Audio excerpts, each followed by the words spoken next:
L'espace devant lequel vous vous situez maintenant se nomme aujourd'hui la ZAC TAZ.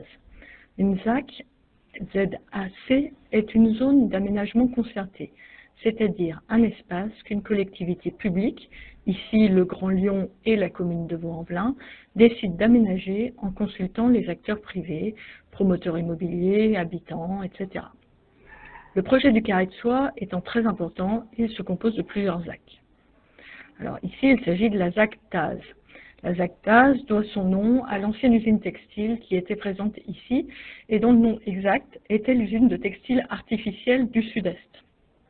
Donc TAZ, T pour textile, A pour artificiel, S pour Sud et E pour Est. Donc, construite en 1924, cette usine s'étendait sur 10 hectares et a fonctionné jusqu'en 1980. De ce passé industriel, il subsiste 4 éléments attestant de la volonté d'intégrer le patrimoine du quartier dans ce projet, comme tout d'abord une partie des bâtiments qui sont classés monuments historiques.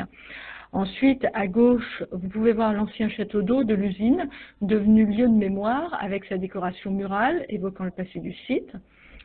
Toujours à gauche, un peu plus loin, vous pouvez voir les logements collectifs, appelés aussi Grande Cité TAZ, qui hébergeaient les ouvriers de l'usine à proximité.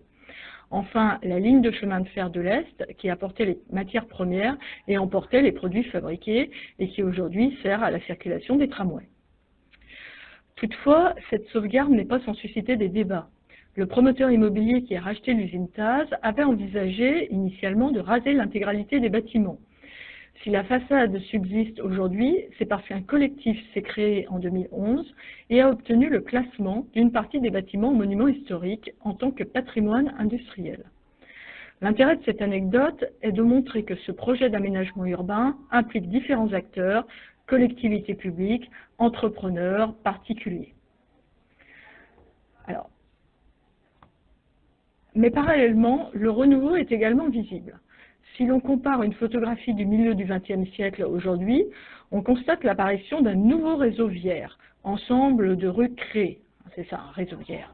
Et surtout, on peut constater également l'existence de nombreux logements. Ces logements, voués à la location ou à l'achat, ont pour but de mixer socialement la population du quartier et donc de le redynamiser, mais surtout de répondre à la problématique de l'étalement de la métropole lyonnaise et à son coût financier pour les collectivités publiques. En effet, le Grand Lyon cherche à redensifier sa première couronne urbaine pour économiser